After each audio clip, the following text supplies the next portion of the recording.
Welcome to my YouTube channel Rakesh Bhai Raj blog में आप लोगों का स्वागत है। जैसे कि आप जान रहे हैं 30 का त्यौहार है 30 अगस्त को। तो अभी पंडित जी मंत्र पढ़ रहे हैं। आप लोगों को मैं ले चलता हूँ वहाँ पे और दिखाता हूँ आपको लाइव वीडियो। देखते रहिएगा, एंजॉय कीजिएगा पूरा फुल। चलते हैं। हाँ, होना चाहिए लड़की को ऐसा कि क्या तुम कैसा वर चाहिए। हम लड़की को पालन पोषण के तो वैसा वर भी तो ढूंढ के लाए। अगर वर नहीं रहता जिंदगी भर परेशान रहता। तो विष्णु को अर्पण कर दिया। पिता इन वाक्यों सुनते पार्वती अपने सहेली के घर। वीडियो आप लोग काफ़ी अच्छा लगा, काफ़ी इंटरेस्टिंग लगा होगा इस, और अच्छा लगे और आगे वीडियो देखिए, ब्लॉग में बने रहिए और लाइक कमेंट शेयर जरूर कीजिएगा, बताइएगा। ऐसा कि मैं पहला इंट्रो एक कमरे में आके दे रहा हूँ गाइस, वहाँ पर ज़्यादा शोर हो रहा है और सारे लोग मजाक उड़ाते हैं, इसकी वजह से मैं इंट्रो दे रहा हूँ इधर आके। आप और आगे वीडियो देखिए आगे तक लास्ट। और पृथ्वी पर गिरकर अत्यंत दुखी होकर विलाप करने लगी। उनको विलाप पर देखकर सखी बोले, हे देखो तुम किस कारण दुखी पाते हो, मुझसे बताओ, मैं अवश्य ही तुम्हारी इच्छा पूर्ण करूंगा। पार्वती जी बोले, हे सखी सुनो, मेरे जो मन की अभिलाषाएं सुनाती हूँ। मैं श्री महादेव जी को वरण करना चाहता हूँ। मेरा इस कार्य के पिताजी को बिगाड़ना चाहते हैं, इसलिए मैं संदेह है शरीर को त्याग करूंगा। पार्वती इन वचनों को सुनकर सखी ने कहा, हे देवी, जिस वन को तुम्हारा पिता ने देखा, तुम मतलब कौन बोला? उनकी सहेली बोला कि ऐसा वन चलो जहाँ तुम्हें कोई देखा, उन्हें पिताजी भी ने देखा। इसलिए तो कौन हर के ले गया? उसका सहेली हर के नाम ले गया, उस वन का नाम हरितालिका पड़ गया। तो निस्संदेह वचन सुनकर सखी ने कहा, हे देवी, जिस वन को तुम्हारे पिताजी ने देखा हो, तुम वहां चली जाओ। तुम ही देवी पार्वती हो, तुम अपनी सखी को ये वचन सुनो। ऐसा ही वन को चली गई। पिता हिमालय ने तुमको घर पे न पाकर। कौन कथा सुना रहा है? कथा कौन सुना रहा है? शंकर जी पार्वती को नहीं सुना रहे। मेरी पत्नी ऐसे नहीं मिला, तुम हिमालय में तुमको घर पाकर पिता देकर मेरी पुत्री को कोई देवधाम ले गया। हे नारद जी, मैं जो वचन कह दिया हूँ, मैं पुत्री भगवान को साथ करूंगा। मैंने अपने पुत्री को भगवान विष्णु को सौंप दिया था कि मैं साथ उसके साथ करूंगा। अब मैं कैसे पूरा करूंगा? ऐसा सोचकर बहुत चिंताकुल हो गया। तब सब लोग हाहाकार करते हुए दौड़कर मूर्छा दूर होने के राज से बाहर ले गया और सब बच गया है। किसी सिंह बैरों ने मार डाला है, वह न जाने कहाँ चली गई है, राक्षस मार डाला। इस प्रकार का होकर मेरे ऐसे कांपने लगे जैसे दीवार चलते कोई विष कांपता है। जब पार्वती तुम्हें दिखा साथियों से जंगल में ढूंढने लगे, सिंह पर आदि हिंसा जंतु काल भय आना होते हुए तुम सखी के साथ जंगल घूमते वन में एक नदी के तट पर एक गुफा में आपको पहुंचा। उस गुफा में तुम अपनी सखी को साथ प्रवेश कर गई, जहाँ तुमने अन्न जल त्याग कर बालू का लिंग बनाकर अर्घन करती थी। उस समय तुमने मेरा विधि विधान पूजन किया था, रात्रि को गीत गायन करते जागरण तुम किया।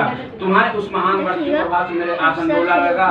मैं उस स्थान पर गया जहाँ तुमने से तुम्हारे सखी को दोनों थी। मैंने आकर तुमसे कहा है प्रणयन, मैं तुमसे 12 मैं तुमसे प्रसन्न हुआ, तुमसे वर मांगता। तुमने कहा है देवी, यदि आप मुझसे प्रसन्न हो तो आप महादेव जी का मेरे पति हो। ऐसे कर कैलाश पर्वत पर चले गए, जहाँ तुमने प्रभात होते हुए मेरे उस बालू का प्रतिमा को नदी में विसर्जन किया। हे सुबह, तुमने अपनी सखी को सहित व्रत को प्रयाण किया। मैंने हर के ले गया, वहाँ उसने बालू को प्रतिमा नदी में बनाया और जब सखी हुआ पूजन किया। और इतने में तुम्हारे पिता हिमालय ढूंढते, मेरे पिता भी यहाँ परेशान था। अगर लड़की कहीं चला गया तो पति तो परेशान है जितना पिता परेशान होता। पति तो बोला भाड़ में चल जाए, दूसरा पति देखूंगा। मेरे पिता सोचता मैंने बालक को पाला हूँ पोसा, उसको ज्यादा दर्द होता। और ऐसा लड़की भी गलत कर जाती है कि एक प्यार के चक्कर में माँ बाप जो 20-25 पर पालता है उसको छोड़ के चला जाता, वो भी बेकार। ढूंढते उसे घर में बस गया। उसमें उस नदी में तट पर दोनों कन्याओं देखकर तुम मेरे पास आ गए और तुम्हें हृदय लगाकर रोने लगा और बोले, बेटी तुम इस सिंह बाधी तुम्हें घन जंगल में क्यों चले आए? मेरे बेटी तुमको कोई, मैं तो सोचा कोई शेर भालू कोई खा गया है। चले तुमने कहा, पिताजी मैंने अपने शरीर को शंकर जी को समर्पित कर दिया है, किंतु आपके इस विरुद्ध कार्य किया है, इसलिए वन में चली गई। ऐसा सुनकर हिमालय हिमवान में तुमसे कहा कि मैं तुम्हारी इच्छा विरुद्ध तो ऐसा कार्य नहीं करूंगा। तब तुम्हें लेकर घर आया और तुम्हारा विवाह मेरे साथ कर दिया। हे प्रिय, उसी व्रत का प्रभाव से तुमको मेरा आसन प्राप्त हुआ। इस व्रत के राज के मैंने भी अभी तब किसी को समूह नहीं वर्णन किया है। देवी, अब मैं तुम्हें इस बताता हूँ कि इस व्रत का यह नाम क्यों पड़ा। तुमको सखी हरण करके ले गई, इसलिए इसका व्रत का नाम हरितालिका पड़ा।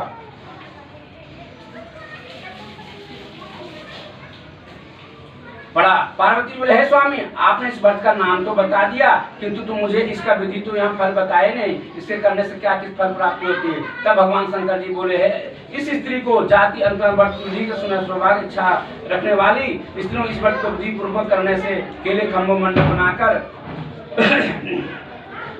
उसे बंदरवा शुरू करें, उसमें विद्रह मुख उत्तम रेशमी वस्त्र चांदी दो ऊपर दान करें, चंदन आदि धर्मों को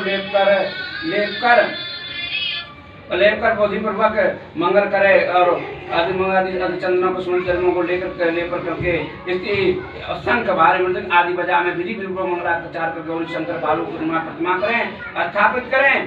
फिर भगवान श्री पार्वती जी के गंधूप पुष्प आदि विधि पूर्वक पूजन करें, अनियमितताओं को भोग लगावें।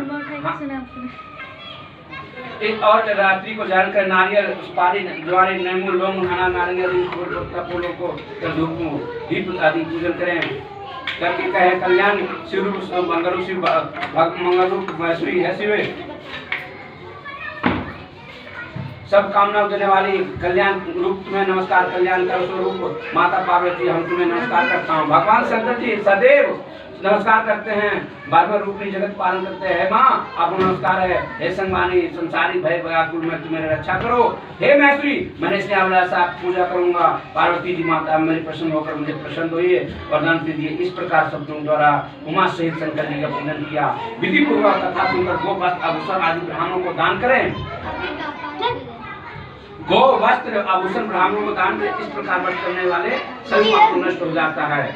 और सुबह उठ के ब्राह्मणों को पीतल या कांसे के थाली में भर के सीधा या ना हो तो बांस के शुभ में ब्राह्मणों को दान दे।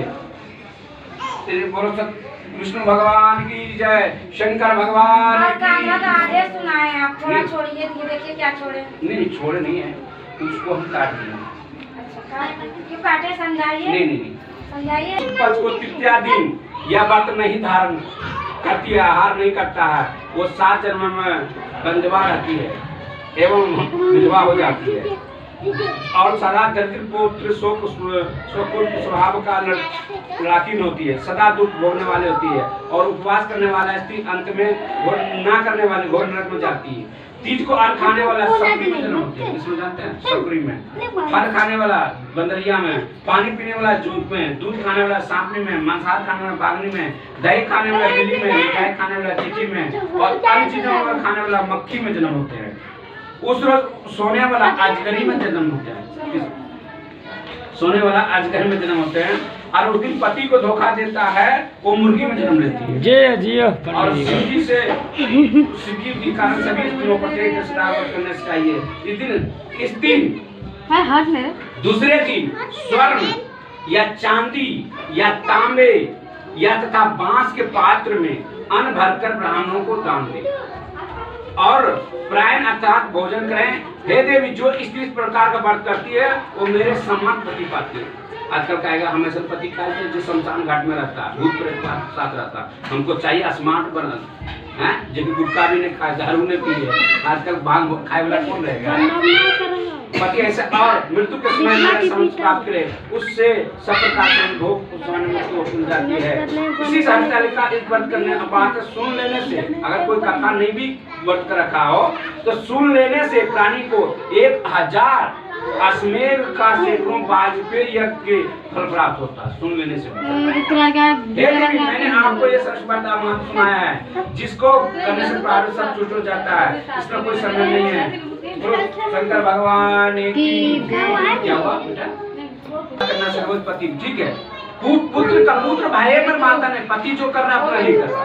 मैं पत्नी हूँ, मैं अपना नहीं करूंगा ना, मैं खाऊंगा मेरा पेट भरेगा, पति पेट नहीं भरेगा। हो सकता है अगला जन्म में बढ़िया पति मिल जाए, ठीक है। पति नैलाक हो, दारूबाज हो, मारे बदमाश है, तो क्या करोगे? उपाय भी नहीं है। चलिए आप